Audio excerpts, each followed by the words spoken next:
welcome everybody here to the X-Bomb Sports Live Show. My name is Andrew Valentine, and I hope you're all having a magical Monday. We are coming to you live here from the Illinois Media School here at the O'Hare campus. It is beautiful outside. The fall weather is officially upon us, and we know that because football has returned, ladies and gentlemen. That is correct. It has been a wacky week, that's for sure, of course. And we're going to deep dive into all the football, of course, for the week. I'm super excited for this. We got the NFL back. College football is in the midst of a wonderful season.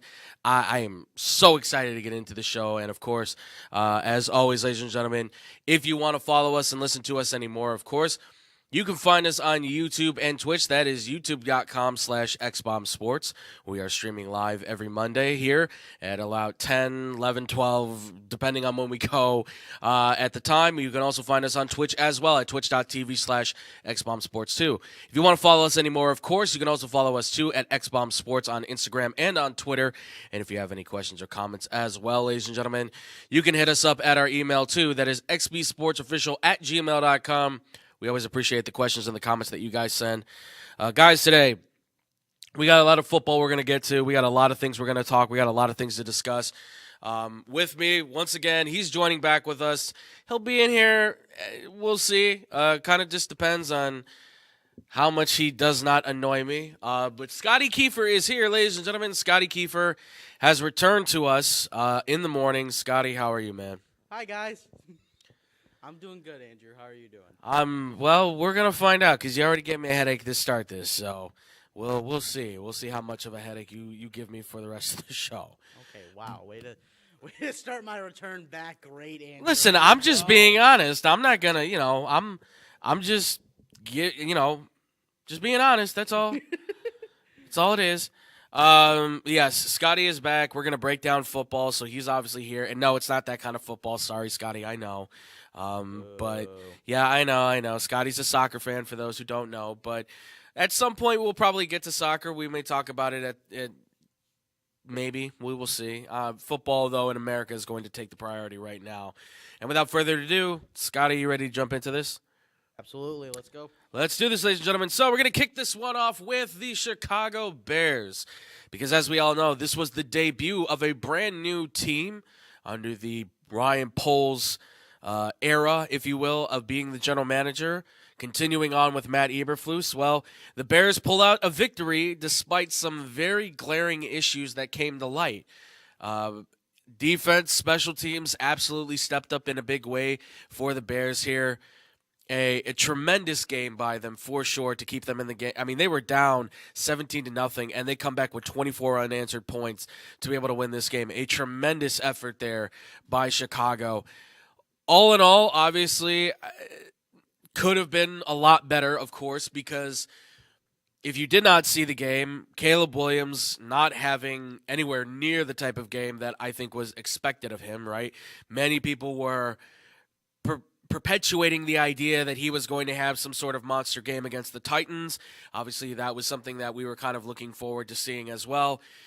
14 for 29, 93 yards, not exactly a winning stats, if you will. But, is it really all about the stats? Not necessarily, no, but they do tell part of the story here, which seems to be that this is a brand new offense and he's a brand new quarterback, and the sustainability of what this offense is still needs to be seen. But it doesn't mean that there weren't some good moments in this for him. They were just very few and far in between, right?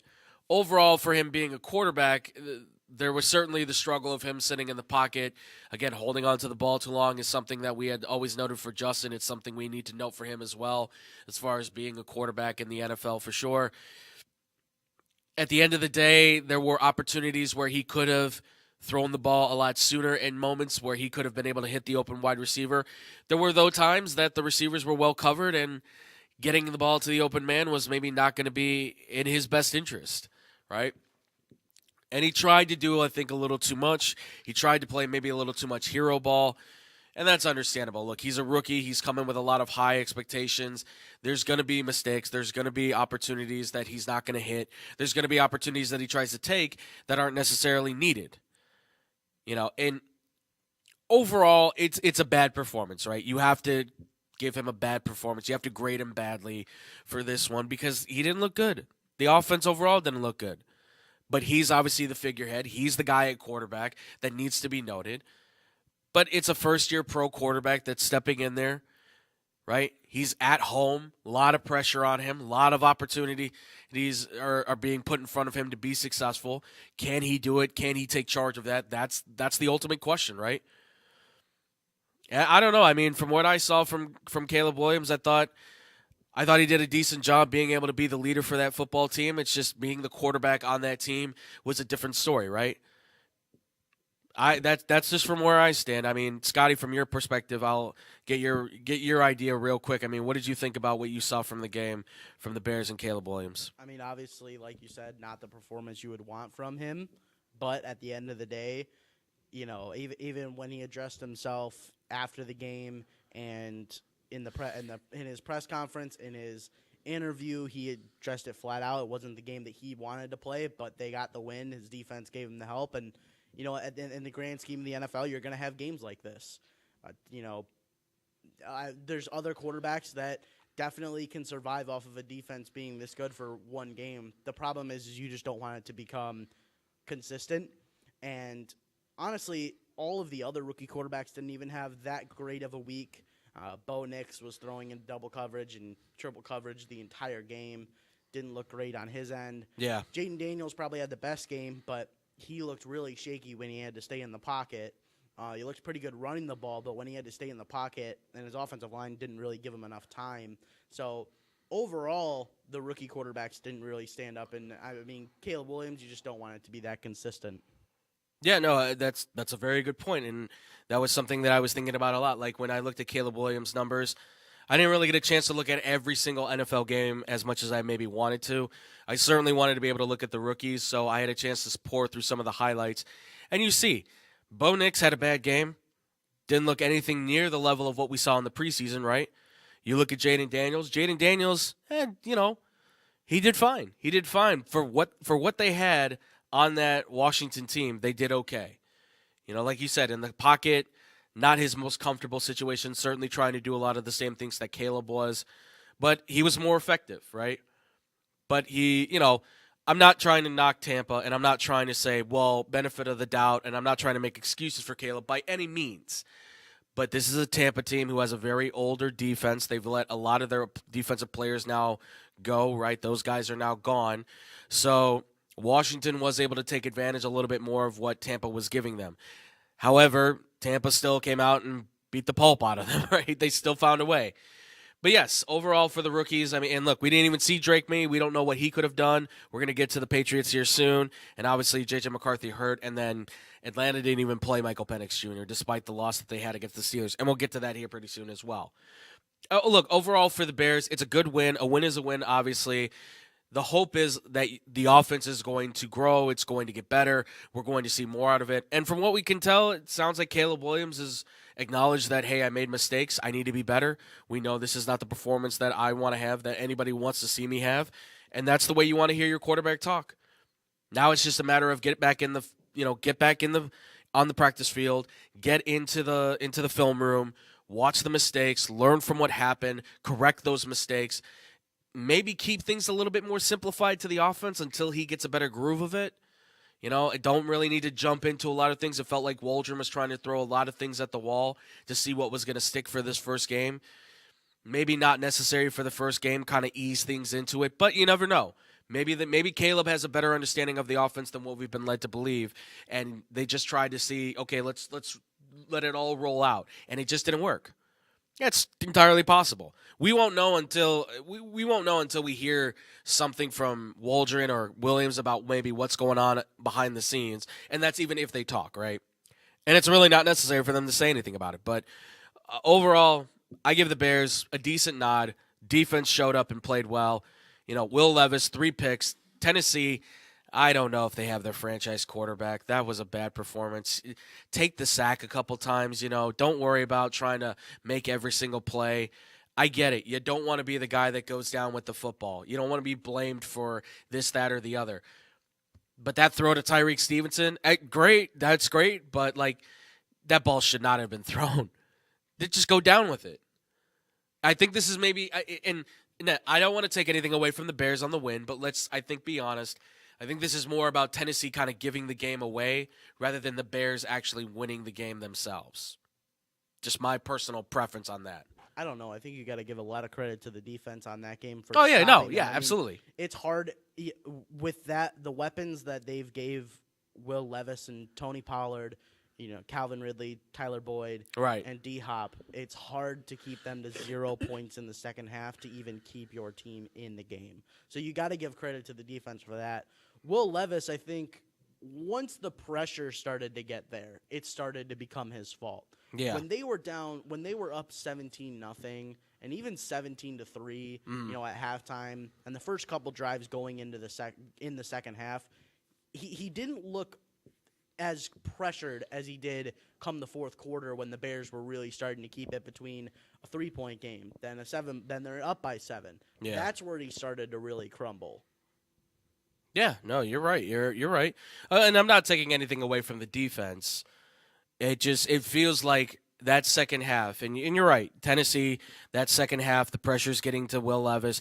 It just felt like at that point, Tennessee had the game kind of in hand, right? Bears aren't moving offensively. Defense is getting pressure on them, but it's not necessarily like, okay, this game's completely blown out or anything. Tennessee had a good control of that game 17-3. Like you had that game pretty much in lock. You just keep doing what you're doing. At some point, though, you got to just let the ball land where it lands. You got to just let it lay where it lays. Don't try to force too much, and it felt like Levis was trying to force the ball out. I understand they have all those weapons, right? You've got Calvin Ridley, Tyler Boyd, Trayvon Burks. You've got DeAndre Hopkins, which I was surprised he even played in this game. Really wasn't too much of a effective receiver as he should have been, but he still played. He still had his moments out there, but I don't know. Tennessee it feels like they gave this one away rather than, the Bears winning it. But yes, give credit to the special teams. Jonathan Owens, congratulations to Simone Biles' husband, gets the first touchdown for the Bears, right? Then you got Stevenson who gets the pick. They ends up giving the Bears the lead, and Williams threw the 2-point conversion. So you got to give him something on that too. Overall, work still need to be done, but it's a good start for the Bears. No longer is a number 1 overall quarterback defeated in the NFL in their first game on the season opener. Yeah, first quarterback to ever win his game, so good job for the Bears. All right, let's move into some other stories, though, for the NFL, because we got other ones I want to discuss here, too. These are some of the big ones, right? So opposite of Caleb Williams, we obviously went to Pittsburgh, and I was kind of monitoring that game because one of our boys, David, he's got mutual investment in this game, right? You have the Steelers taking on the Atlanta Falcons, and shock, awe, and bewilderment. Russell Wilson was not playing in this game. Justin Fields was named the starter. In this game, Justin Fields, 154 yards passing, about 70 yards rushing, I believe, was the stat line for him. Not a bad game. Not a bad game. A lot more of the same, though, that we have seen from him, I would say. So nothing lost, but nothing gained, shall we say, I guess, for Justin Fields. But overall, Steelers' offense really got stifled at the goal line a lot, settling for field goals from Bidwell, their kicker, who went 6 for 6 on the day, winning this game 18-10 against Atlanta. And, of course, Atlanta's offense that we thought might be more effective with Kirk Cousins, certainly looking very pedestrian, if you will, for the NFL.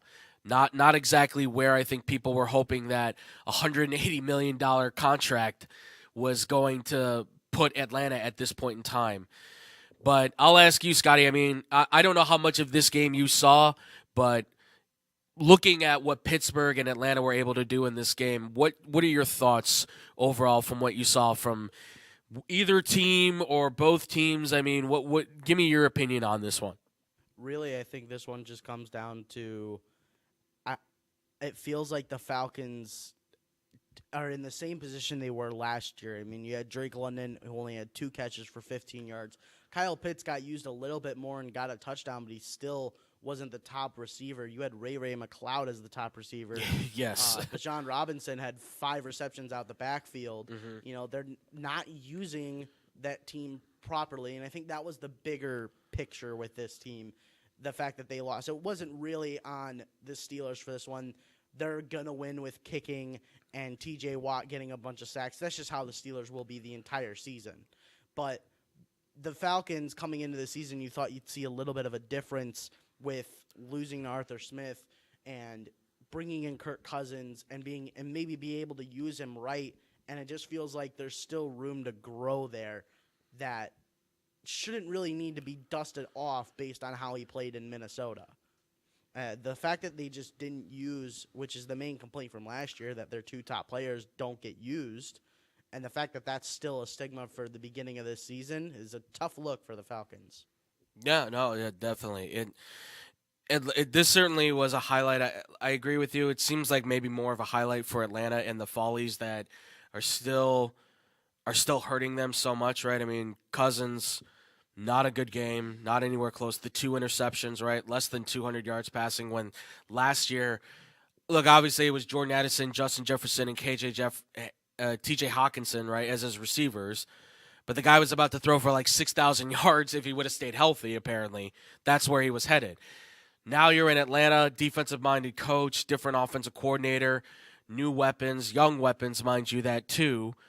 It's a completely different situation you're stepping into. And you're playing a top 3 defense in the NFL, arguably the best defensive player in the NFL, and TJ Watt, one of the best coverage guys in the NFL, and Minkah Fitzpatrick. Like, you're taking on a lot of the cream of the crop in terms of that defense. Pittsburgh's offense, it worked. They moved the ball. But the fact they don't get in the end zone just kind of perplexed me, right? I mean, you've got Najee Harris, you've got George Pickens, you've got playmakers, certainly, and obviously Justin Fields, who can get in the end zone as well. It just felt like there's still a lot of misses on those opportunities when they're in the red zone to be able to get in position to score and get in the end zone, right?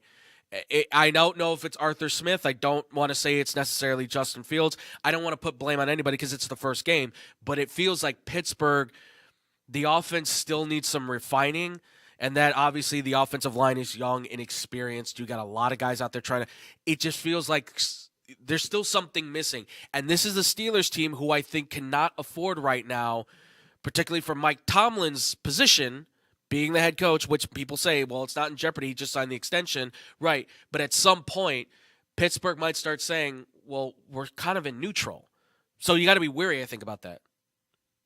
I think one thing about this game is, say Russell Wilson started this game, I don't think that the way that they played and the way that the Falcons played, going into week 2, if Russell Wilson played, I don't think the Steelers are 1-0.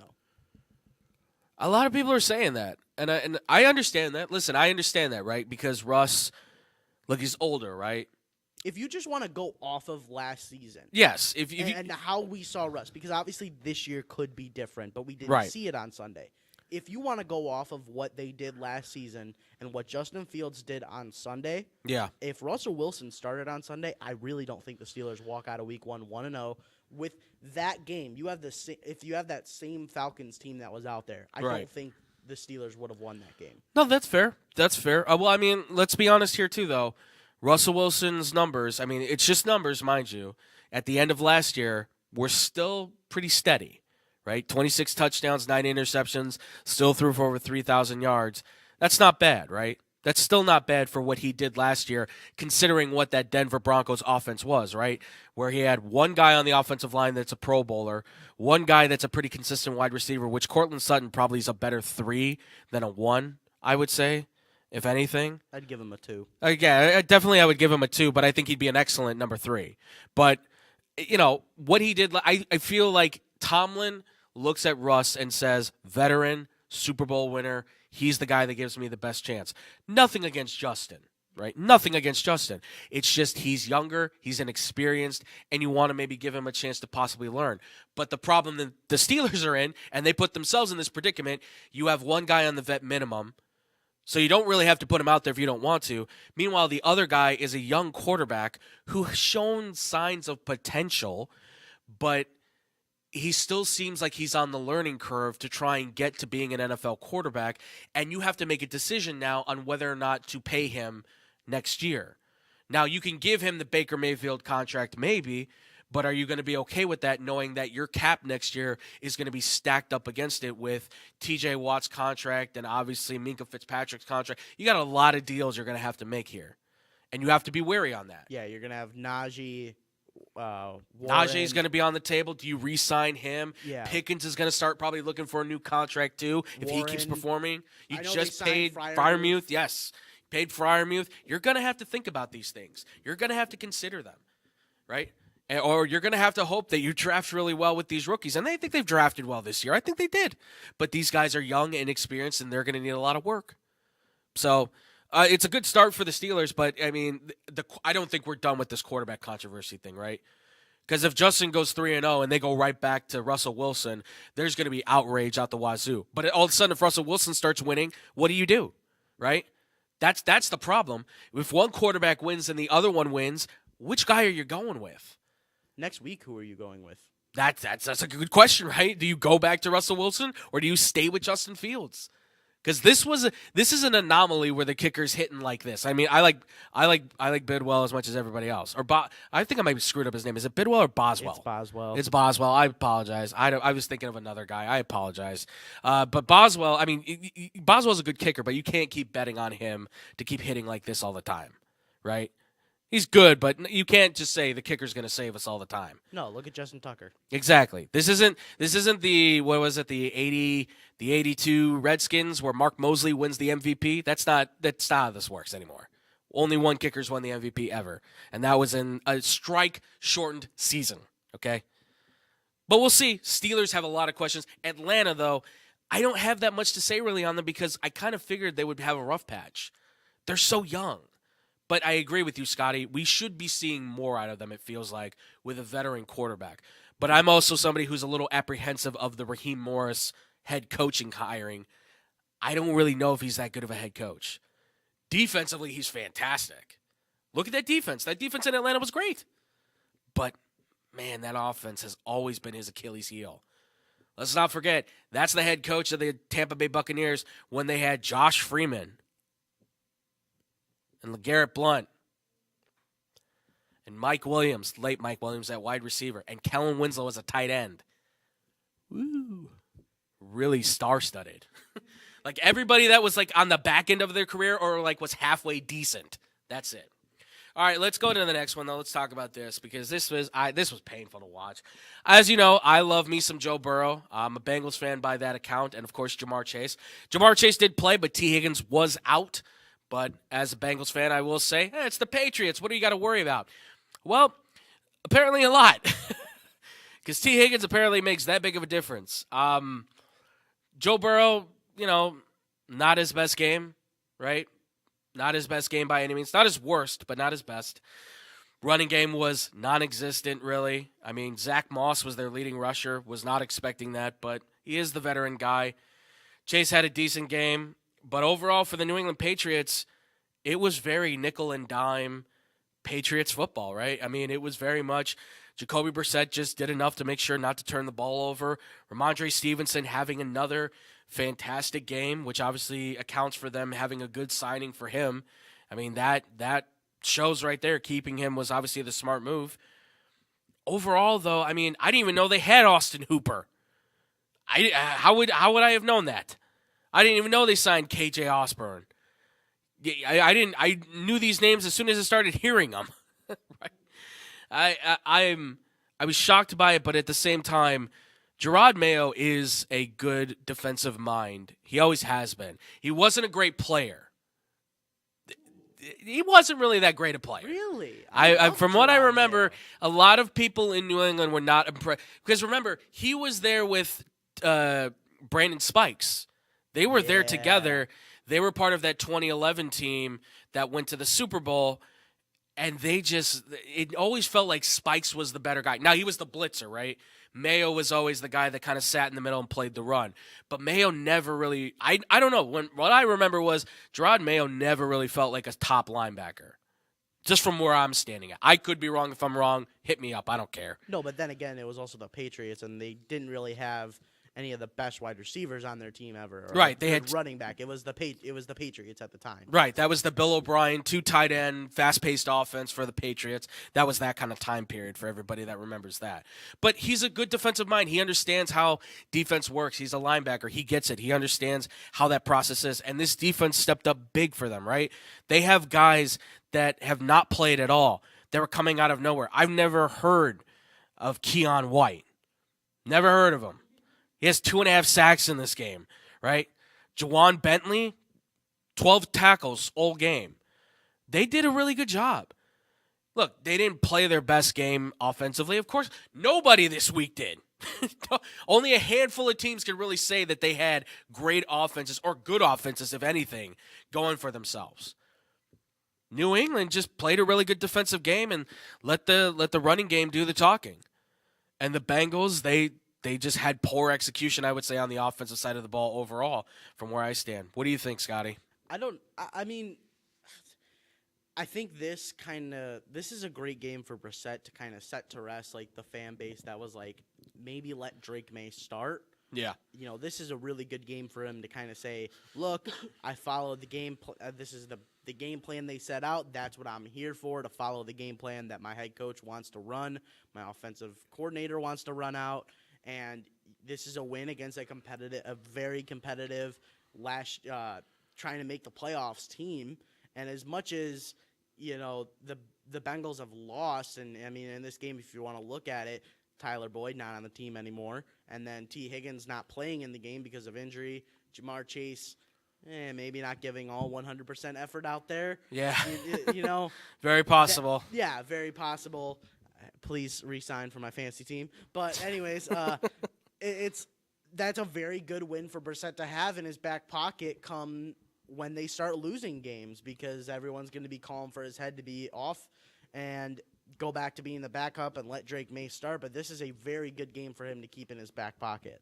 Yeah, no, absolutely. This shows that veteran leadership is something that they really – sorry. That shows this that – guy just wanted to hear himself. Yeah, exactly. Yeah, I'm that selfish of myself. No, it shows that having the veteran leader quarterback is not a bad thing, right? I mean, they don't want to lose games. They want to be able to show, look, we've got something here. We can work with it.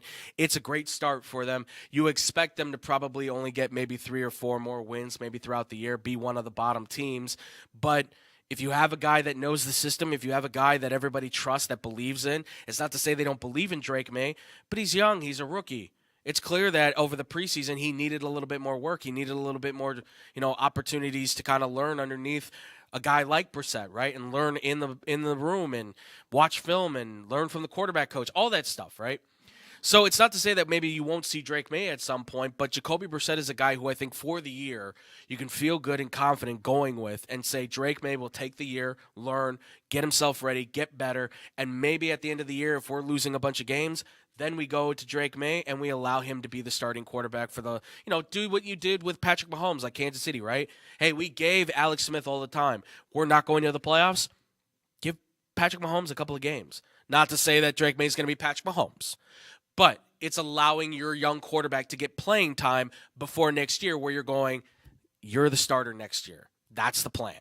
You're going to be the guy. No, didn't the Chiefs make the playoffs and he just started Week 17 to give Alex Smith a rest?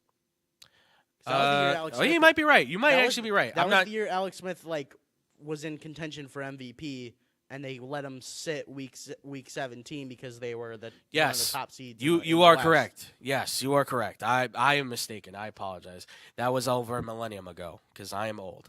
Yeah, we were talking about for college later of all the NFL stars kids that are playing. It's crazy. Yeah, it is. It's insane. It makes me feel so ancient at this point. But I think that would be the plan. Look, for the Bengals, it's a matter of get the deal done for Jamar Chase, get the deal done for T. Higgins, figure out where that's going. I think they can sign both. It seems very unlikely they can keep both, though, because both of them have number one potential. If you're keeping one, I would say keep Chase. Because I think guys like Burton and Iosovas and Jones, you can recreate T. Higgins in the aggregate of what those guys can do, right? If you will. But Higgins is a great wide receiver, and I do think there's a way you can keep both of them. It's just Burrow's going to probably have to take a cut, or you're going to have to find a way to be able to shed the fat on other spots over the next few years, because that's going to put them up against the cap then eventually. But this is a team that has been to the Super Bowl.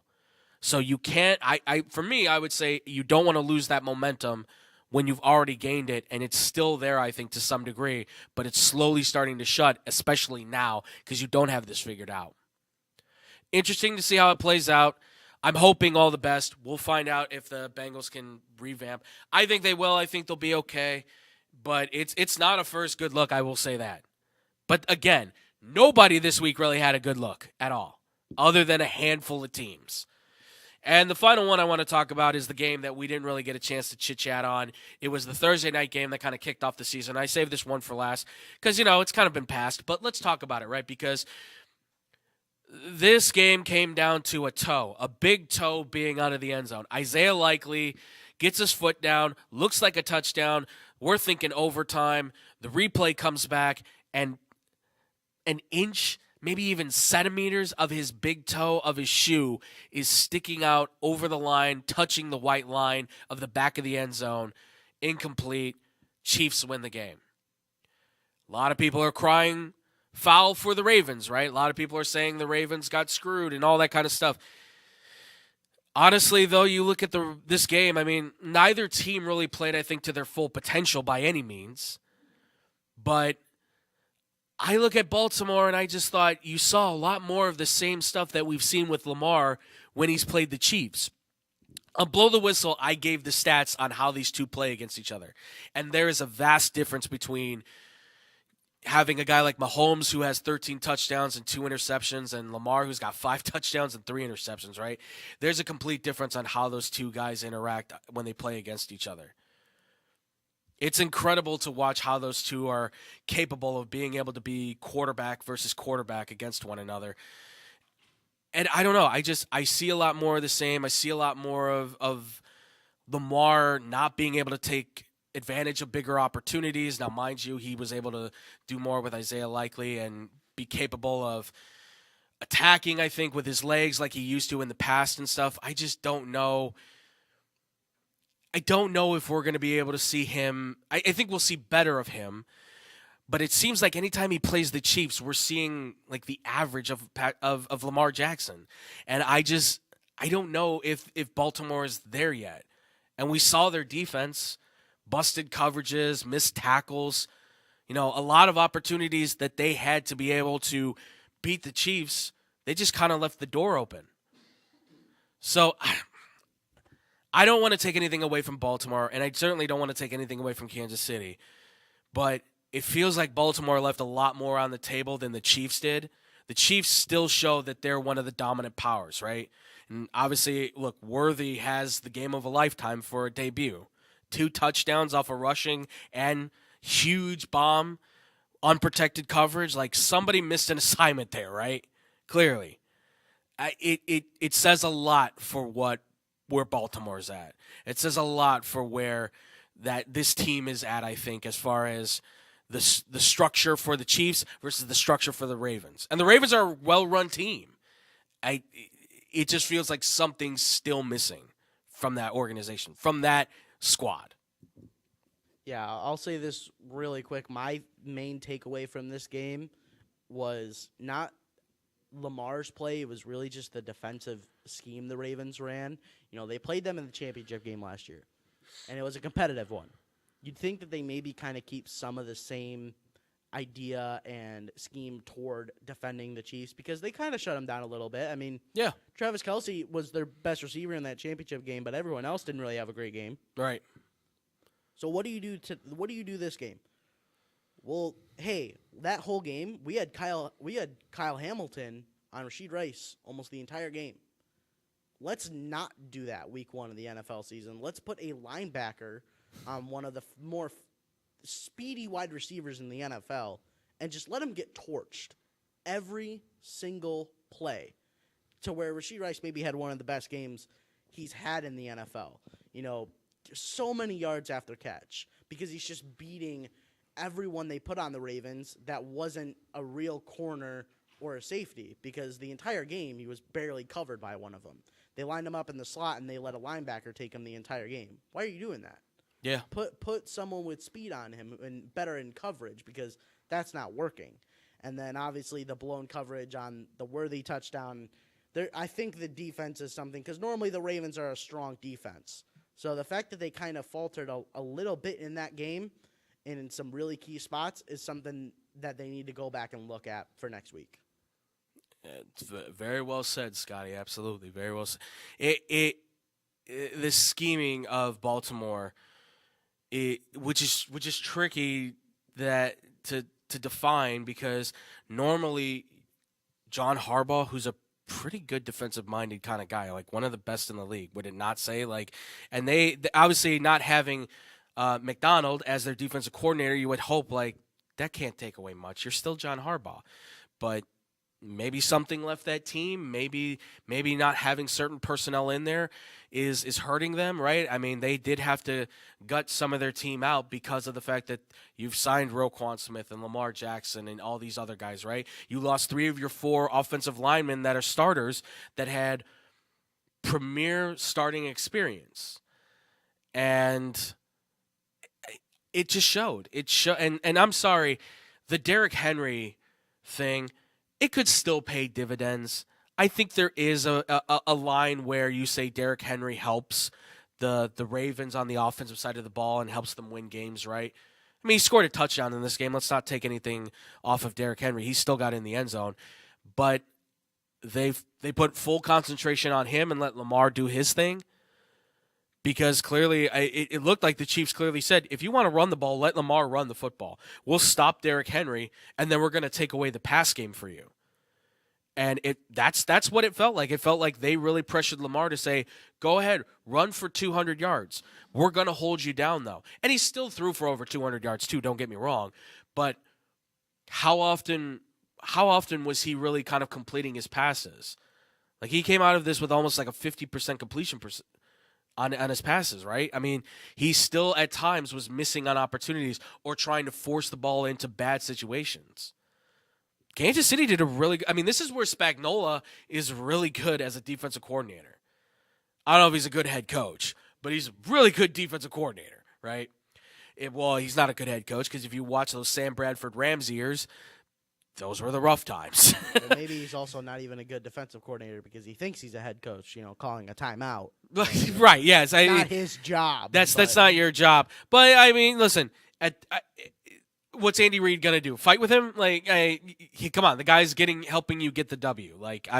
Andy Reid and Steve Spagnuolo have been very good for each other, that's for sure. And, look, I understand that they're probably going to meet up again, maybe in the playoffs, right? These feel like two teams that can certainly do it. But if I'm going to be I'm not a betting man anymore per se, but if I was, I would probably put more money towards the Chiefs to certainly be the Super Bowl contenders yet again, like a lot of people have, and probably start fading on the Baltimore Ravens more than anything because they still look like they have a lot of work to do, and I have concerns about the offensive flexibility that Todd Monken will have with this team, considering they have Derrick Henry. And really, let's be honest here too, it doesn't feel like they have much at the wide receiver position because that car accident certainly, I think, took more of an effect on Mark Andrews than we want to believe.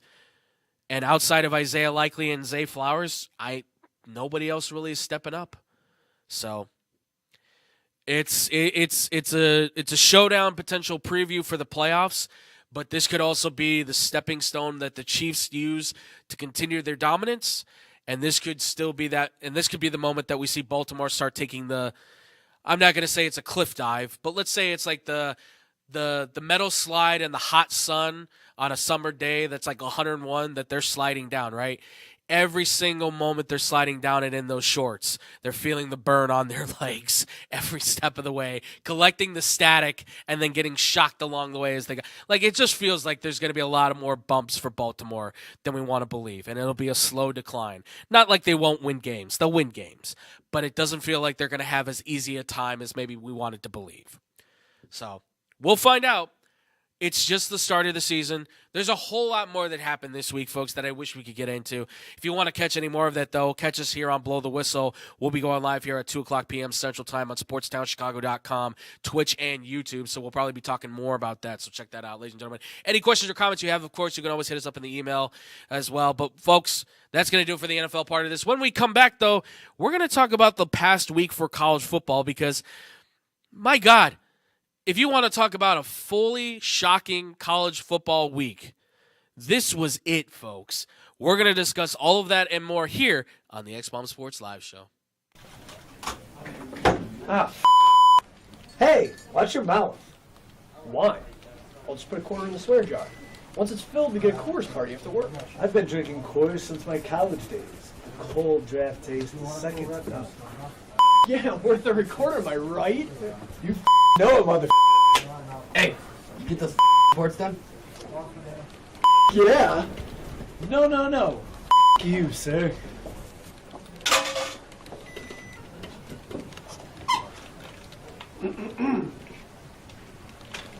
Attention, employees.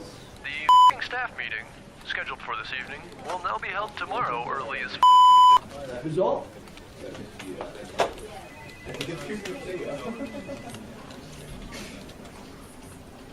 Dudes, we're only 75 cents short. Oh, shh. Boss. Hey, sir. Go yourself. You're fired!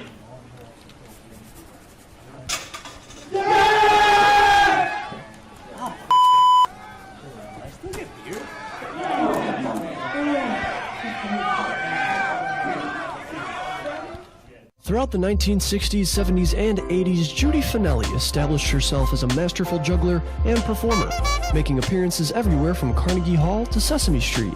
With her loving heart, she has brought warm smiles to children everywhere she has performed. She even started the San Francisco School for the Circus Arts, but shortly after, she was diagnosed with multiple sclerosis, and by 2004, she was completely paralyzed.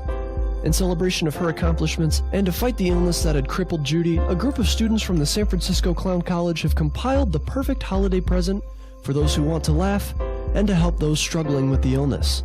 The goal has been set at $1 million raised, with 100% of any dollar made to be donated to the Judy Finelli Fund, which is helping find a cure to multiple sclerosis. Visit www.circuscenter.org to make a donation or to purchase a framed Naked Clown photo or the full Naked Clown 12-month calendar.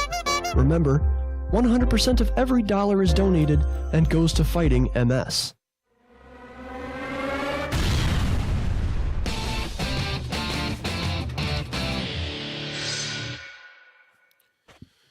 And welcome back, everybody, here to the X-Bomb Sports Live Show. I'm still Andrew Valentin. I hope you all are having a wonderful, wonderful day still rest of the way. We just got done talking about the NFL and all the wonderful games that we've got for the NFL. Well, we talked about a few of them. We didn't get the chance to talk about all of them. There were some games, obviously, that I would have loved to discuss, but we'll probably discuss that more when we go to the radio show side of things. But outside of the pro game, we got college football, folks. And, of course, who doesn't love us some college football? We love us some good old college football, ladies and gentlemen. And this week was insane, right? Absolutely insane. You saw multiple big moments happen in this, and we're going to try to touch as many of them as we can. But let's start off with the big one. One of the big ones being the upsets for this week. Upsets galore, ladies and gentlemen. That's right. This week alone, we saw 5 major upsets happen in college football, 4 of which were against top 25 ranked teams. Unbelievable. And, of course, the big one we have to start off with is the one that we've got the picture for. Notre Dame is paying almost $1.5 million for Northern Illinois to come to South Bend for them to play what probably was seen as a tune-up game. Well, shudder the thought. Northern comes in and plays balls to the wall, great defense, sustainable, basic offense, and has an absolutely amazing moment against maybe one of the most historical programs in college football history, arguably, right? 16-14 win, their first ever win against a top 5 ranked team ever. Their first ranked win against a ranked opponent since I believe they said 2013, I think it was. An absolutely jaw-dropping moment to watch for a program that we all, I think, love and respect here in the state of Illinois. But I don't think any of us are looking at Northern Illinois going, man, those Huskies, there's something. Like, that hasn't happened probably since, Jordan Lynch was the quarterback? I was going to ask you who was the quarterback the last time that they were in the top 25. Jordan Lynch. Yep. The current head coach of Mount Carmel. Yes, a great guy, by the way. Love you, Jordan. That was the last time they were ever relevant because not only were they top ranked, and they went to a sufficient bowl game, which I don't think they won, but still they went to a big bowl game. They also had a Heisman Trophy finalist, finished in the top 5, but still, he was fantastic that year. This is a huge win for NIU. And Hammock, their head coach, he is a great man. I've had the chance to meet him and talk with him many a times. He is a hard-nosed NIU alum. He played there. He loves that school. And you saw in his post-game speech on the interview the passion, the love that he has. If you saw the locker room speech he gave afterwards, it got me fired up to want to play again. I still have eligibility, so I'm just saying. But it goes to prove that, the NIL and the transfer portal and all that stuff, it doesn't necessarily always work in your favor, right? Sometimes having the homegrown talent that's been there for 3-4 years, sometimes longer, but those guys that are there for the long term, the camaraderie, the energy, the chemistry, all that stuff, that sometimes can make up for the fact that you have some star-studded players that are maybe playing for your team. But not to take anything away from Northern Illinois. But this is proving a lot for what I have said for years with Notre Dame, which is they are so stuck in the past history of what they are. Newt Rockne, Parsegan, Devine, Holtz, Tony Rice, Joe Montana. We get it. You guys have a lot of great history of football. Even now, in the present, they've had some good football teams, right? Towards the end there with Brian Kelly, they were in the college football playoff. I said Riley Leonard was a bigger version of Ian Book, and that's not an insult. That's a compliment. Because Ian Book was pretty good for college football. College football. But Riley Leonard feels like a guy who's trying to play quarterback who probably should be playing wide receiver. No disrespect on that, but he does not show the instincts of a quarterback, especially playing at a program like Notre Dame. Put this to anybody. I know DJ stinks at Florida State. I'll admit that. Would Notre Dame be better with DJ? No. I think so.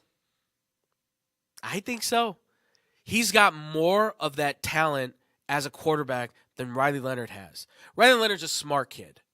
Don't get me wrong. He's an athletic guy. And he's got a halfway decent arm. DJ's got a cannon. He's not as athletic, but he's still fairly athletic. He maybe is not as bright potentially as Riley Leonard. I don't want to say he's dumb or anything, but perhaps the GPA is not there, and maybe he's not as football savvy potentially as Riley Leonard. But I feel like you can do more with a DJ Uiagalelei than you can with a Riley Leonard. Is that not fair to say? DJ is not even the best DJ in the state of Florida. Well, right and the now other DJ's he's a backup. He's certainly right now he's not. No. But I'm saying though is that Notre Dame, I think, looked at Riley Leonard, right, in the way that they have looked at a lot of athletes, which is he academically fits our system.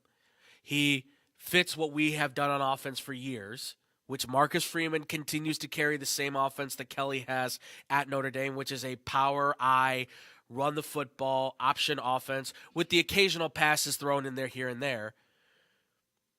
But it's not working. I don't know. Riley Leonard doesn't do his homework, so. That is the funny little video he made at Duke certainly carries over. But this is the thing, right? Like, that kid, I'm sure, is very smart. He came from Duke. It's a good program. But this is part of the problem that Notre Dame has. You put these high expectations of a GPA having to be 2.5 to get a scholarship from that program, and what do you think you're going to get? I'm not saying every great football player is dumb, but a lot of these kids maybe don't have the best grades, so when you're saying they need a 2.5 or a 3.0 to get into your school, well, what do you think's going to happen? You're not going to get the best talent. You're going to have to settle for not even second best. You're probably going to have to settle for third, fourth, fifth, sixth best, and so on and so forth. You're going to have to take walk-ons. Notre Dame gets 4- and 5-star guys to commit. But how many of those guys actually pan out most of the time, and how many of those guys actually stay now? It's an older program that rests on its morals and laurels of a past that once was, not looking towards the future, which I thought that's what Marcus Freeman was supposed to symbolize, the future of Notre Dame. But it feels like it's more of the same. Am I crazy to say that? I mean, I don't think I am. You tell me, Scotty, from what you have seen from Notre Dame. I mean, we come from different generations, so you've seen a different side of Notre Dame than what I have. I've seen old school Charlie Weiss, Brady Quinn days, and you've seen kind of more of the modern days. So what's your thought? I mean, look, for 1 week, I was actually a fan of Marcus Freeman as a head coach. And now I'm back to where I was last year. Yeah. And I'm like, I don't know. I saw someone compare Notre Dame is literally the Dallas Cowboys of college football. That's fair. Because they are living off of what they did in the past, and they still got that same stigma that, oh, this is the year, they'll make the playoff every year, and just they'll crumble. That's literally what Notre Dame is turning into, yeah. And it's happening right in front of our eyes. Yeah. And it's been happening. And I think this is a game that they can really look at and just be in awe about how far Notre Dame has fallen. Because when you trot your kicker out there to make a 60-yard field goal. 62. A 62-yard field goal. After he already, in the same direction, had a 41-yarder blocked, and you expect different results, it's crazy. That's the definition of insanity, right? It's literally the definition of insanity. So, I don't know. I honestly think there's a lot of changes that Notre Dame needs to go through. Mm-hmm. And in my opinion, I think a lot of it has to go, they need to get back to developing their own talent and maybe not bringing in the transfers that they always do. I think they need to start getting back to maybe what NIU is building by bringing in a lot of their own guys. Yeah. And developing them. Take a year to kind of develop a team, develop the young guys. Because I think the one thing they said week one that all over when they were in College Station was Riley Leonard's a fifth-year senior, and he doesn't have a single offensive lineman that is even a senior. There's one junior on that offensive line. Yeah, he's got a young offensive line. You're not going to succeed with that. You got to let them develop for a second. So I think there's that kind of way with it, that bringing in these transfers that are older and still having that young core that is still developing for Notre Dame is a tough look to go out there and say, hey, go win the national championship every single year. No, those are good points. Those are definitely good points. I agree with most of them. I don't know if you necessarily need to ignore transfers, right? Because remember, there was a time when Notre Dame didn't even take transfers. Like, they would not take transfers. You had to be a walk-on at the university. That was years ago, mind you that. But I don't think you need to ignore transfers. I think you just need to look at everybody on the – again, I could be wrong about DJ, right? I could totally be wrong, and he goes to Notre Dame, and maybe he botches it just like he did at Florida State. But I feel like he would add more of an element to their passing game, considering you have Bo Collins, who's a veteran receiver from Clemson, right? And Williams, who's a very electrifying wide receiver as well, right? You have a great tight end, I would say, too, a guy who you can develop more. You have passing targets that I feel like they don't use. They're out there, but they want to still, like, establish the ground game, right? 3 yards and a cloud of dust, that's what it's about. No, throw in more passes. The only time I've seen Notre Dame be a passing football team, like, consistently, 2 times. Well, I guess 3 if you count Ian Book. But really 2 times before that. It was the Jimmy Clausen years, and before that it was Brady Quinn. Like, those are the 2 times I remember Notre Dame being like, we're going to throw the football. And they were pretty effective then. Now, yes, they didn't go to national championships. Yes, you're right. But they still showed a balanced offense that was different from what they had before, right?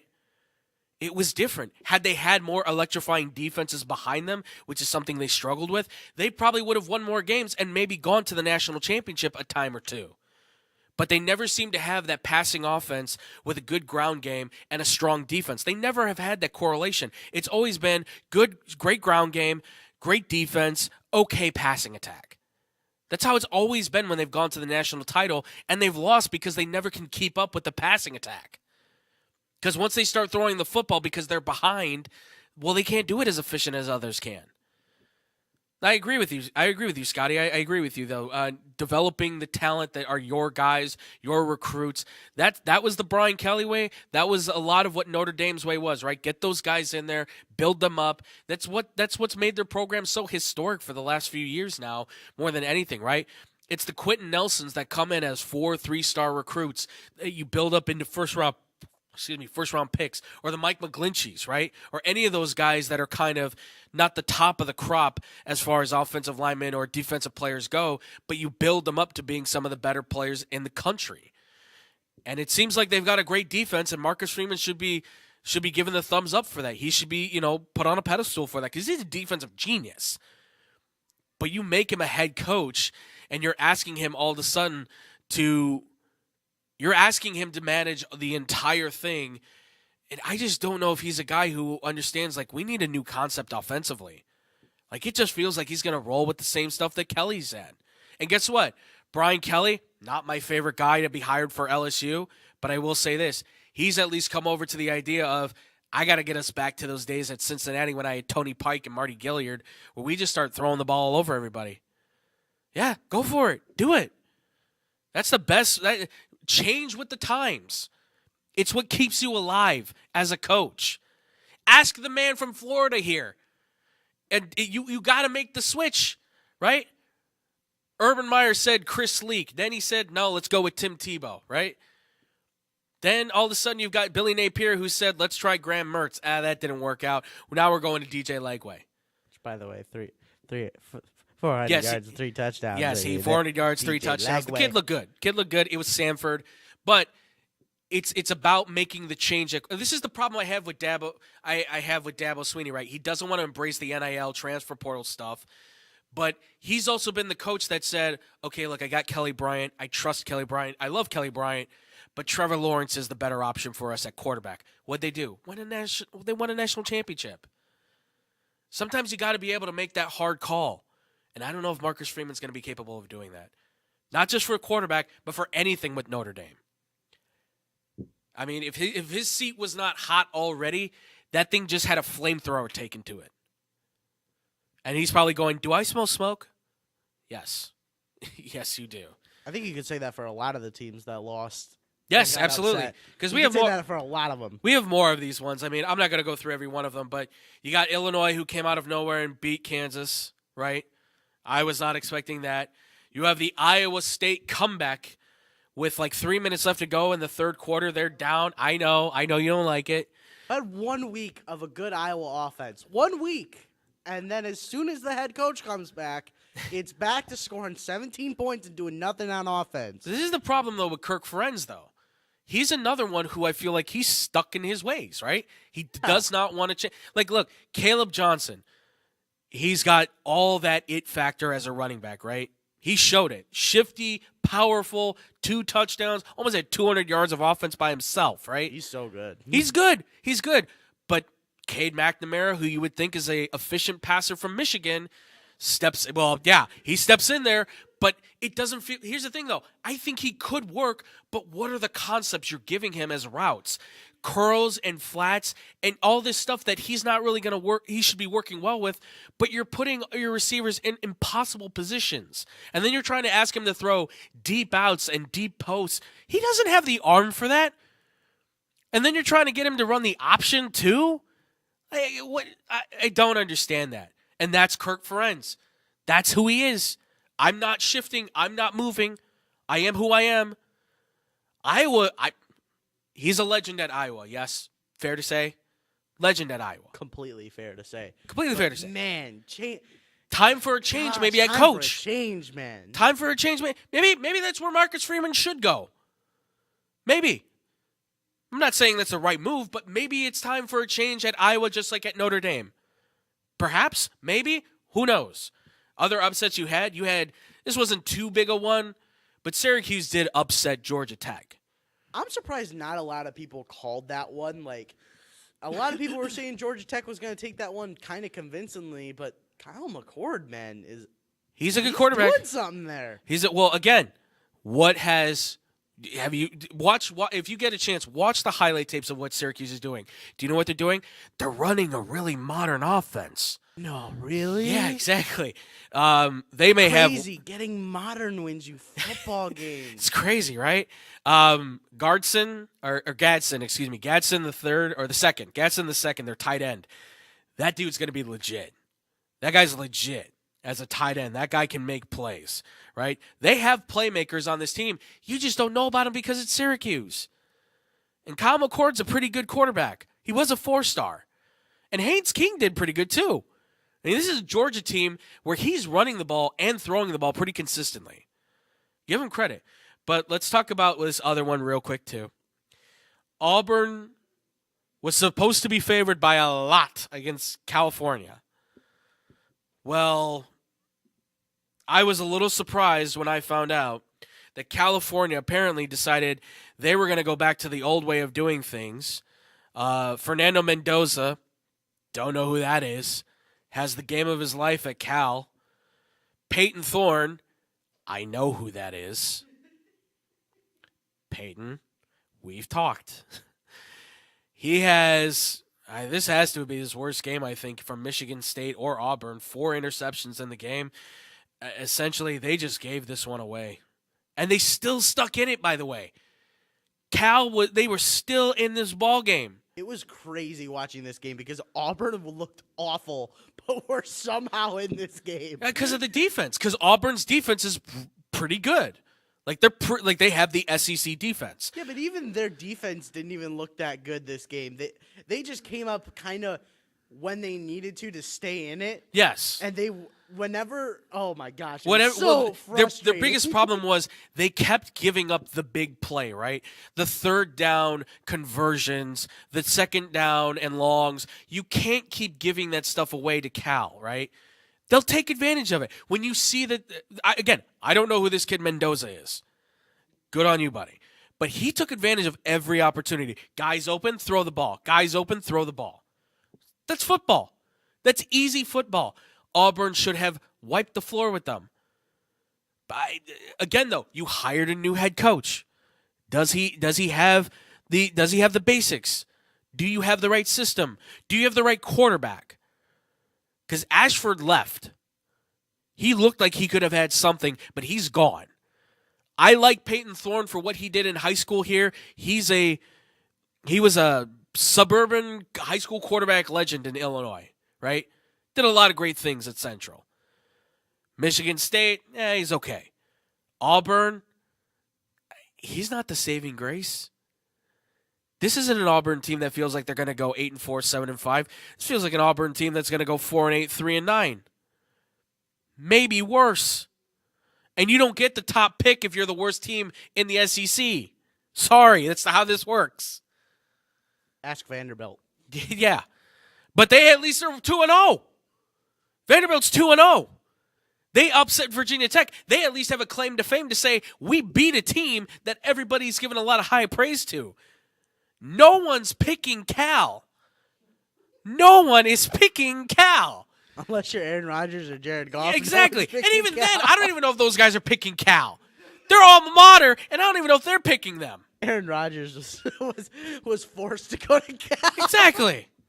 Here's the other thing, too. Cal has a sneaky running back in Jaden Ott, who's a talent at running back. He doesn't even have his best game. They had to go to another running back who had another great game behind that line that is veteran as hell. But it blows my mind. It really does that they let this one get away. You should have won this game. Somewhere, even with the bad game Peyton Thorne had, they could have came up with one more play. Run an option. Run a sweep. You've got Cam Coleman, who's a stud at receiver, and you don't use him more? My brain is baffled. They had the ball 3 times in the final 7 minutes, down 7. Yes. And they could have come back and won it. And one of the, it was awful. It was Bad bad. play calling, It was bad coordination. This is where Auburn's got to go. We may need to reshuffle some things. No kidding. Might want to start the young quarterback. Might want to start White. He's a 4-star for a reason. Give the kid a chance. I've seen him in high school. He throws the thing 80 yards. Run a streak with Cam Coleman, let White throw the ball. Touchdown. Why am I helping you? I don't know. I feel bad for you, that's why. Because SEC football's the best. It certainly, well, you know, it's looking like it. It's looking like it because let's get to this other SEC team because I had to remind myself it is an SEC team now. Boy, ladies and gents, I mean. Hook 'em. Hook 'em. Is it fair to say that Texas is back? Texas is back. Texas dude. is back, ladies and gents. The Longhorns, from word go, from the moment the gun went off and they started the race, they took like a 10-yard lead on Michigan, and they kept gaining and gaining and gaining. By that point, Michigan was a fourth of the way done with the race. Texas was already getting ready to say, I'll run the race again. That's how done this game was. Texas has all the firepower in the world to be the top team in the country. Georgia obviously is going to stay there for as long as they're undefeated, and they probably will. But Texas is going to give them a run for their money.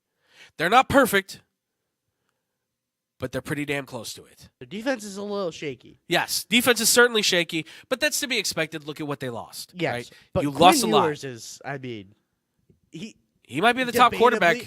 Debatably the best quarterback in the nation. I think you can say he's the best quarterback in the nation. I think you can. I think after this game, you can. Yes, that's what I mean. After this game, I think you can now put him atop, because we're going to get to one of these other quarterbacks here soon that's supposed to be a top pick. And Quinn Ewers, look, I'm not saying he's going to be a high draft pick. I don't even know if he should be, because I think he's a guy who should go to a lower team so he plays with a better team. This guy has all the attributes you look for as a star quarterback. That's why he's the highest, I believe he's the highest ranked quarterback in Texas football history. As far as a recruit goes. In Texas high school football, no one's been higher recruited or higher ranked than Quinn Ewers. He's that good. He led South Lake Carroll to like 3 straight undefeated seasons. That's how good this kid is. I mean, the only reason you probably know South Lake Carroll is because you know where Chase Daniels went to high school. Yeah, that guy. But here's what I will say, though, because Texas is great. We know Texas is great. This says a lot for Michigan, though. Says a lot for Michigan and where they're at. Because Sharon Moore is the new head coach. Is he in over his element? It looks like it. He's starting a walk-on quarterback in Warren. Alex Orji is a better quarterback than him every which way, and yet you're starting this kid who's a walk-on over him. What am I missing about the other guy that plays quarterback? I don't know. I still think I think Orgy's a little unpolished. Maybe That's but why he's not starting. I think sure. They're playing him in the gimmick role, right? Where he's yes. in there. They even said it. I forget. They even said it on commentary. They were like, when he comes into the game, just load the box. You know, right. It's probably a read option run.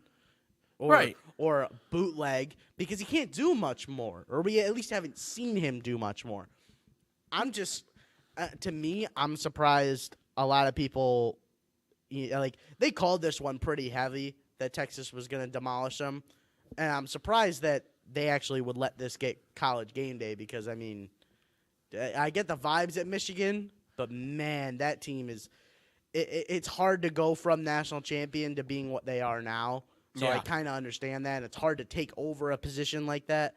But this is a setback year for Michigan, easily. No, yeah. This is one of those where we're going to need some time to build back, right? Michigan's going to go back into those days of probably like Rich Rodriguez, right? Jerry Moore. Those days where they were kind of barely getting by at 7-5, 8-4. Those days when they had Brady Hoke as their head coach. Yes, and, Brady Hoke was another one where sending in quarterbacks with concussions every single play. Yes, how can we forget? I understand that Orji may, and I think you're right. He is very unpolished, but this is kind of one of those moments for Michigan where I get you don't want to take a lot of risk, but I think you need to understand that you're not in a position where you can really kind of keep it squeaky clean anymore because the bulk of that national title team is gone and you're trying to fill in the holes on offensive line, at quarterback, at running back, right? Even though Donovan Edwards is fantastic, you're still trying to fill in those holes and you're still trying to figure out what type of offense we're going to look at because that defense is stacked, right? Will Johnson, Mason Graham, Jeremy Grant, they've got guys for days on that team that can absolutely play and are probably going to be first, second, third round picks that are going to be playing in the NFL soon. So you can't take anything away, I think, from this defense, but when you're out there all that time, like that defense was out there a ridiculous amount. And they got tired. You could see it. They were huffing and puffing. Even Will Johnson, who's an incredible athlete, he was exhausted. And, of course, that's when you start getting burned. That's when you start getting cooked. And the offense isn't helping you because they keep going 4 and out because they can't push the ball down the field until the very end of the game when it means nothing. It meant nothing at that point. A perfect comparison for them, and I don't want to keep bringing up Florida, but it is a perfect comparison. No, they lose Anthony Richardson. Right. He goes to the draft. They lose a lot of their starters Yes. over the last 2 years, including Richardson's draft class and then last year Ricky Purcell's draft class. Right. They lost a lot. They're not that good on defense. You know, they returned a lot of starters, but they weren't at the premier that they were a couple years ago. Yeah.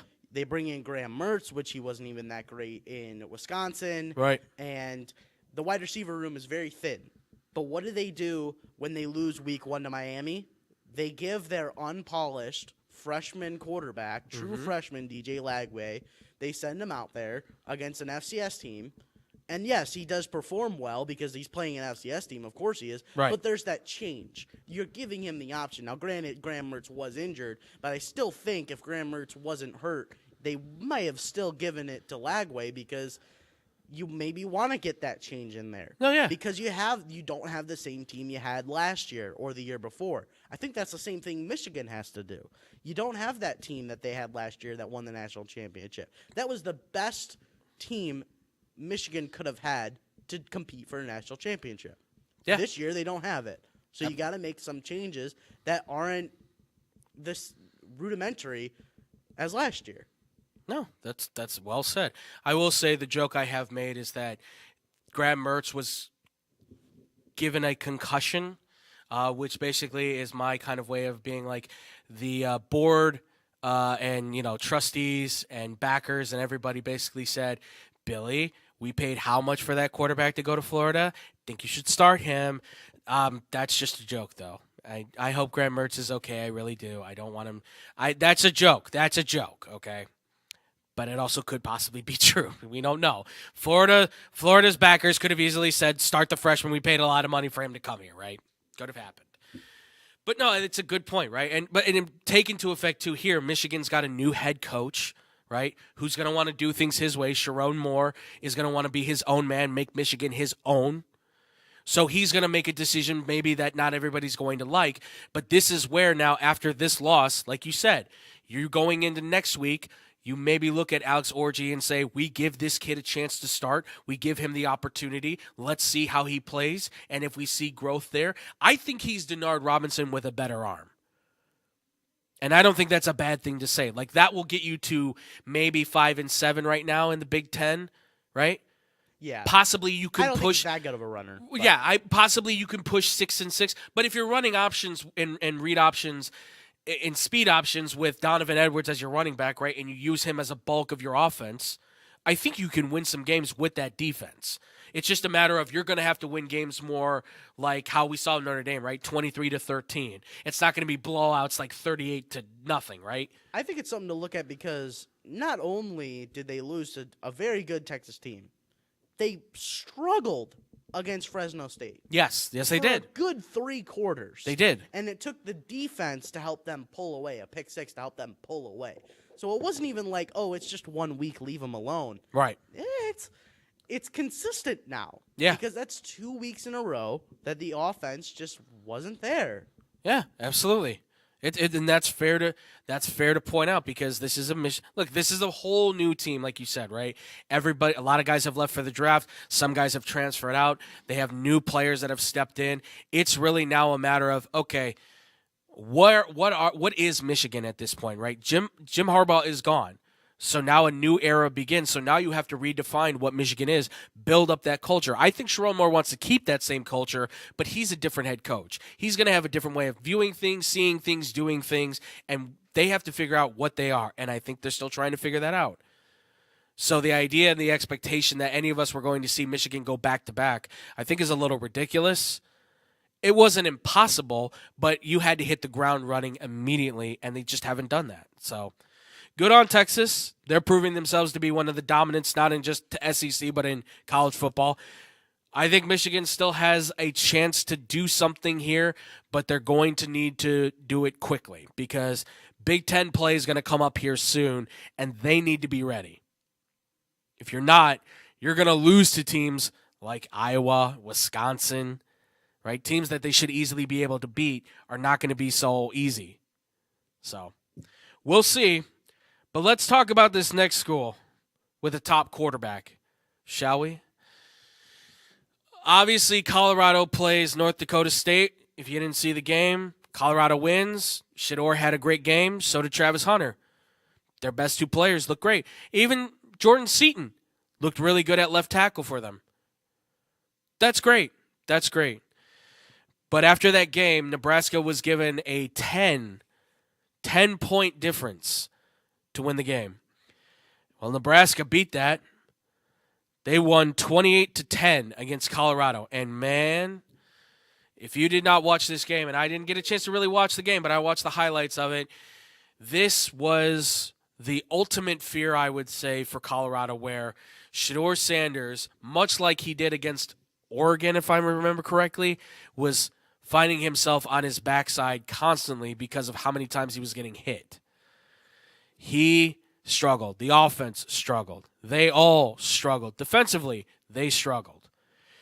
This is a young Nebraska team with a couple of veterans here and there sprinkled in like salt. This should have been a shootout, by my opinion. That's what I was looking at it as, a shootout. But Nebraska, they kind of brought back that old school Nebraska feel.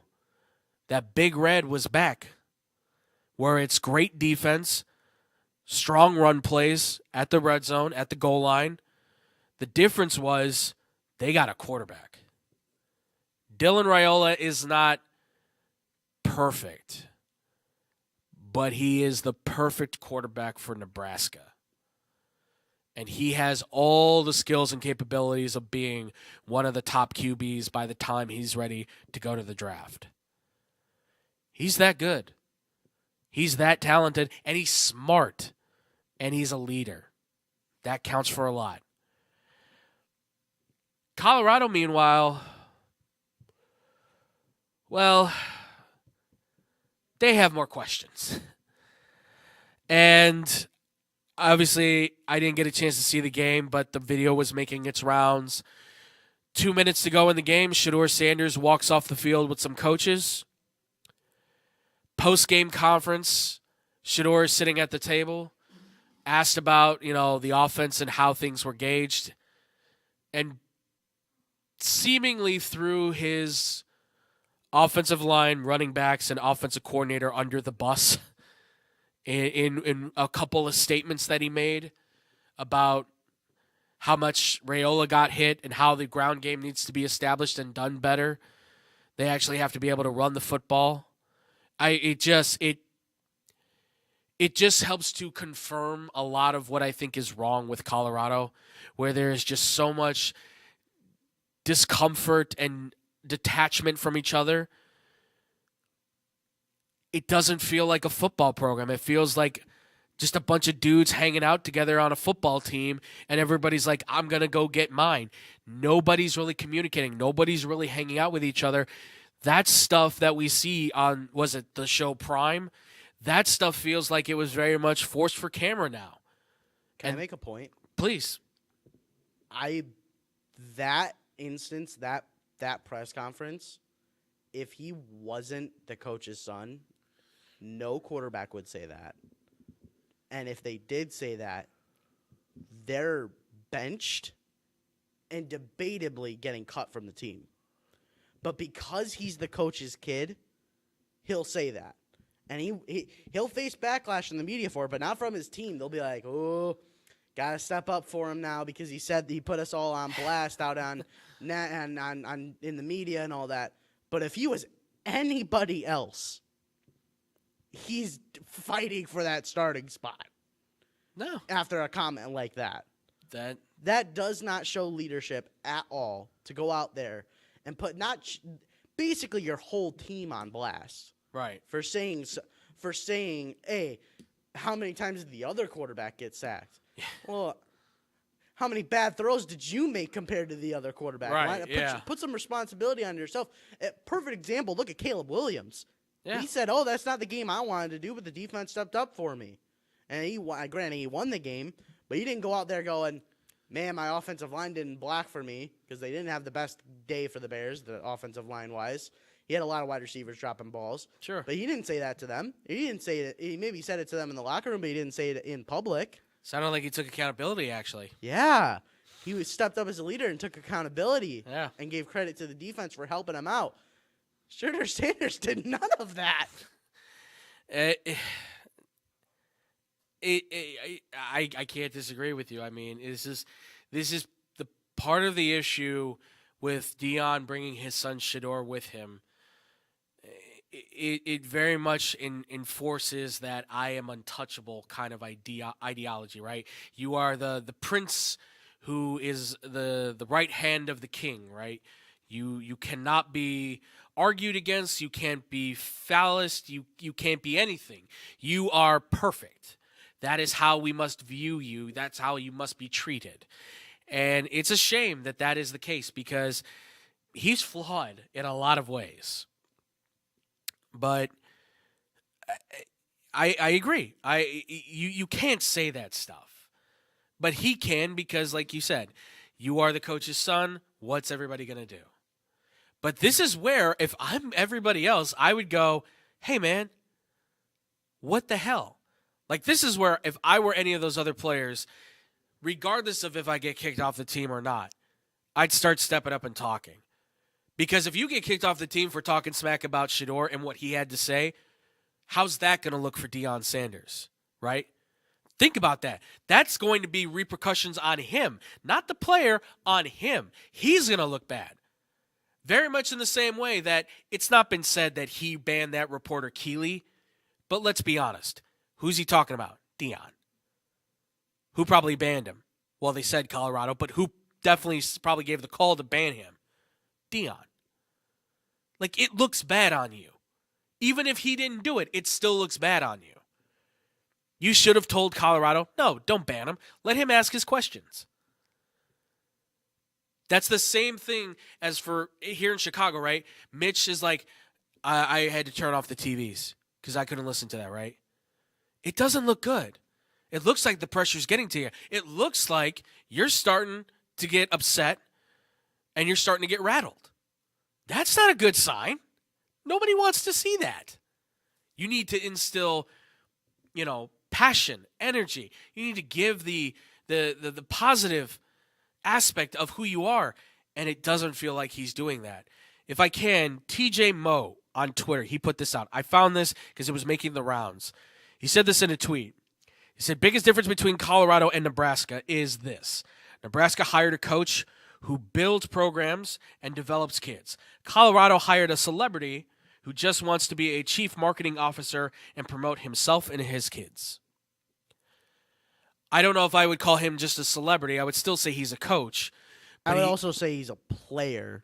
Yes, You know, he's you a could player's add that. coach. He's a player's coach, played the game, Yes. knows what he's looking for, but didn't have the experience of coaching. Yes, but in that aspect, he's a player's coach who's like, I'm going to get these guys hyped and ready and all that stuff. It's the guys around him that seem to kind of work with these guys to get them ready, right? But even then, I have to say, it feels like you're really going based off the talent of your son, who's a good quarterback, and Travis Hunter, who's the best football player in the country. Right? That's what it feels like. Yeah, 100%. I struggle to see where Colorado's going to potentially come out of here as ranked. I struggle to see where Colorado's going to be a better football team out of this. I don't know. I don't know how they come out of this one. I really don't. Well, folks, that's going to do it for the college football summary. We were going to talk about rankings, but you know what? We'll save the rankings stuff for next week. I don't want to get too much into the rankings right now. Let's wait a little while. Let this stuff marinate. Let this stuff cook. Let's see how week 3 goes, and then we'll get into the rankings, right? Because right now, it's the early onsets. Everybody's playing these smaller schools and everything. So let's talk about it later, shall we? Let's save that for a sweeter time. But folks, when we come back, it is time once again. We are doing the Pick Six. We are picking the top 6 games in football, and we're going to talk about them next here on the X-Bomb Sports Live Show. Man, I'm so hungry. I need somewhere to eat fast. I have no idea where to go. Psst. Hola, me llamo El Taco de Taco. You know where to go for the amazing taste that'll have you craving more? Taco Bell.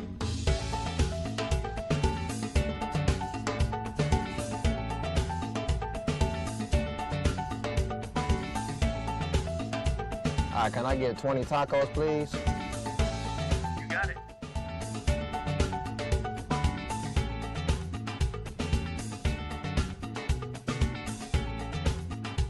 Thanks, Taco. De nada.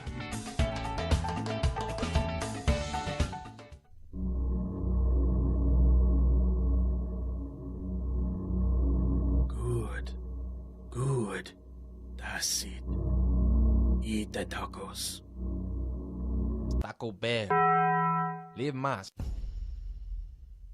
Wear your best attitude. Feel the power. Run towards your goals. Make each footprint count. Believe in yourself. Mark the difference. Just do it. Celsius, the fastest growing energy drink in America. 0 sugar, low calories, and 200 milligrams of caffeine. Celsius is the ideal drink for anyone who wants to get the most out of their day. With 4 distinct flavors: orange, kiwi guava, wild berry, white peach. Drinking Celsius prior to fitness activities has proven to accelerate your metabolism, burn body fat, and provide essential energy. Celsius. Live fit. The official drink of Chad Podcast.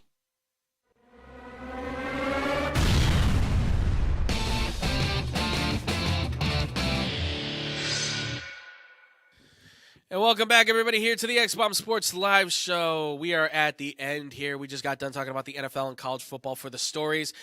If you guys have any more questions or comments, as always, ladies and gentlemen, you can always hit us up at xbsportsofficial@gmail.com.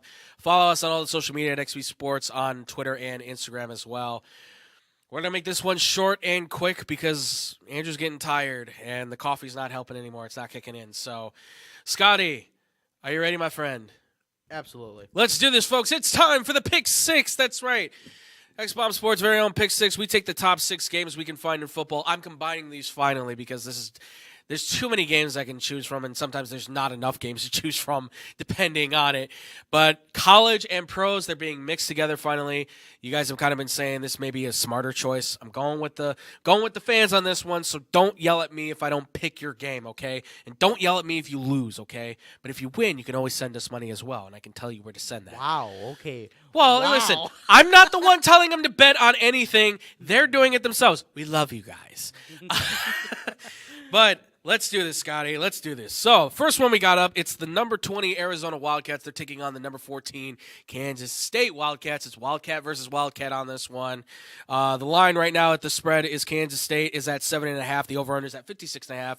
Scotty, what do you think, man? Who are you picking on this one? Do you think Troy Bolton's showing up to this game? Do I think Troy Bolton showing up? Is that really what you just asked me? First off, wait, did he go to Arizona? No, dude. He was at. I thought the school was in Albuquerque. Yeah, but they played for the Wildcats. Oh, that's what you're referencing. Okay, it's been a hot minute since I've seen High School Musical, and by hot minute I mean it was like a year ago when I sat with my cousins, and yeah, I don't want to give that away, but that's go. fair. Whatever. No, I'm gonna go. It's good music. I'm going KSU home field. Okay. Arizona being ranked, I mean, I'm a little bit shocked by it. I mean, they've been somewhat impressive this year, but they haven't just excited me that much. I'm going to go the home team, KSU. Okay. By the way, we didn't get the chance to get into this. I was going to, but there were 5 ranked teams who almost came to an upset. Kansas State was one of them against Tulane, 34-27.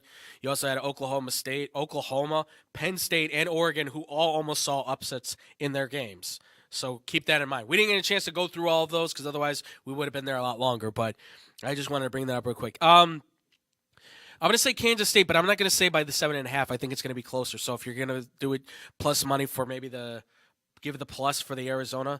Arizona's got a good offense, right? But it's Fafita and I'm going to screw up his name, McMillan, right? The other receiver, who probably is going to win the Blitnikoff Award. He looks like he's going to be the best receiver in college football maybe this year. So I would give Kansas State the edge here. Do I want to take the over? I'd probably take the over on this. I think this is going to be a high-scoring game. Avery Johnson's not a bad quarterback. He's young. He's young and he's new to this. But he's an athlete, that's for sure. I like him a lot. So I'd go with Kansas State too. All right, next. We got number 16, LSU. They are taking on South Carolina. South Carolina is actually 2-0 right now. LSU is 1-1, but they are still ranked. LSU is favored by 8.5 at this point. The over-under is at 52.5. Scotty, what are your thoughts, man?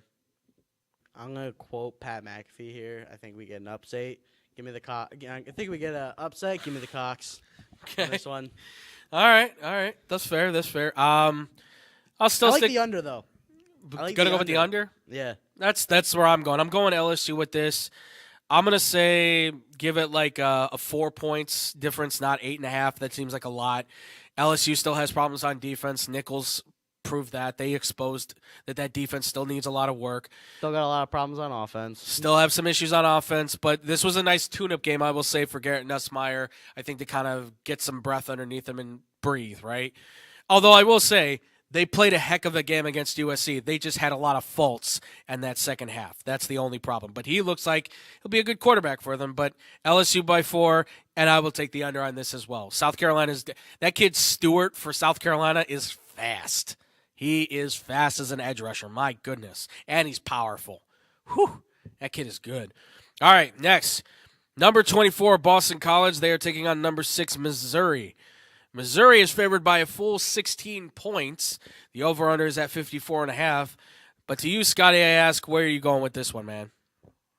Boston College covers, but Brady Cook is just on, I think this is a game that'll push him onto the different level of college football quarterbacks. Okay. I'm going to take Mizzou in this one. Okay. All right. I'm in the same boat. I think Boston College doesn't win this game, but I think they certainly can cover the 16. I think this might be a little bit closer of a game than we want to believe because Boston College's offense looks like they're moving at least in a good direction. I'm not going to say they're going to outscore the world, but they look like they can put up at least a good 24, 27 points maybe. Brady Cook did not look very good at the very start of the year, but, listen, him and Luther Burden have a great connection. I think they'll get more playing time in here in this game. They'll connect better. Theo Weiss Jr., though, for a guy that's a fifth-year senior, though, he's looking like he's a pretty good receiver for them as well. So they may have that dynamic duo that they need at that receiving core to be able to attack Boston College and anybody in the SEC. So we could be looking at a very good team right now for Missouri. They're 6th ranked, so there's a reason why they're going to be favored in this one. So I'll take Missouri on it for sure. Keep this one kind of close. Keep it around 6, maybe a full touchdown, the difference. I'll say, though, I think this one just hits the over, and that's probably for Missouri. But Boston College, I think, will stick right with them. So next, we've got classic rivalry still intact. Number 9, Oregon taking on Oregon State. Oregon State undefeated in the Pac-12, baby. Meanwhile, Oregon really struggling here in the first few weeks to be able to put up the points that they've been wanting to, and the defense has not looked that great. But overall, Oregon still favored by 14. Over-unders at 50.5. Sorry, I got choked up just saying that number. Scotty, what are your thoughts, man? This is the game that gets Oregon back on track. I love Oregon to cover. I love the over for Oregon. I actually think this is a game where Oregon can maybe get close to hitting it themselves. Okay. Oregon State, they 2-0, sure, but they've struggled against. They struggled early, and I think this is the turnaround game for Oregon. So, Oregon to beat Oregon State here to cover and hit the over. Okay. All right. I like that. I like that a lot. I will say Oregon. I think Oregon can win this game. I just feel like they're in a hard position right now where something's just a little off. Maybe it's the lack of the defense. Maybe it's the lack of the offense. I'm not sure. Something is not clicking the way it should. I do feel like there may be a chance where they blow this game out for Oregon State, but overall, where I got to sit at right now, I'll go with Oregon on it. I do think that I'm going to give it at least a 10-point difference for Oregon. Still double digits, but I still feel like Oregon State can keep up with them. And their defense, I think, at Oregon State is still fairly good enough that they can make some plays here against the Ducks. So I'll say Oregon by 10. I'll say it hits the over. I think Oregon State can still keep in line with Oregon in this one. I don't think it's that big a blowout. But then again, I could be wrong because Oregon, like you said, because it feels like Oregon could also be like, oh, yeah, this is the game where we come alive. It's a rivalry. We want to prove that we're still the dominant force. So I always could be wrong. Don't take me at my word for making bets, folks. Never do that. All right, let's get into these NFL games. I only found 2 right now that I can really say are going to be like highlighted games. It's crazy that you didn't pick the Bear game on Sunday Night Football. I know. That's kind of crazy. I know, but after what we saw this week, I didn't feel like it was a very favored game necessarily. Like I'm not looking at like what best betting odds, right? I'm looking at what I think could be best games. It's completely fair. And I'm just giving the odds in case you want to bet. No, it's completely fair. Yeah, so it's not to say the Bears game is not going to be one that we look at. It just feels like after what I saw against Tennessee, Houston being such a far more superior team right now, it feels like that's going to maybe be a little bit more lopsided than maybe we would like to see. So I've chalked that up as maybe the first L the Bears have anyways for the season. But nevertheless, we got Buffalo and Miami. It's a great way to kick off the week too. Buffalo, great win against Arizona. Loved it. Josh Allen looking like a stud. They may have – I don't think they've missed a beat yet. They look like they actually are on track maybe. Miami, offense found its way, right? Tyreek Hill exploded and, in many ways. Obviously, yeah. We don't have to comment. That's a hard thing. We'll probably discuss at some point, but I don't really know how much we can get into that at this point because there's a lot that I still need to. I'm still trying to figure out with that whole situation. But Miami showed explosiveness as usual. Miami's favored by 1. The over/unders at 50.5 themselves. What do you think? What do you think, Scotty? I think a thing you need to look at is Buffalo always comes into Miami. And just, you think that they won't shoot out with how high-powered Miami's offense is. Yeah. But they always will. Like, I remember last year, Shakir having the best game of his career against Miami. Yeah. I think you're going to get the same thing here. I think Buffalo takes this one. Okay. So Buffalo covers, obviously, because it's basically a pick 'em. Right. And then I think over's pretty...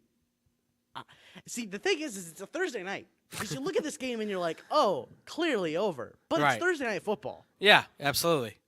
It's a shortened week, so you have to keep that in mind. I'll take the over though. Okay, you'll take the over. It's hard not to with these two teams. It's hard not to. I think I'll go the opposite, and I'm gonna take the under on this. I'll say Buffalo. I'm gonna say Buffalo. I'm gonna say Buffalo by 2 touchdowns on this one. Ooh. I just don't. I'd love that, but you choked back saying that. So. I know that's the thing. Here's the thing, though, because Miami. I keep forgetting.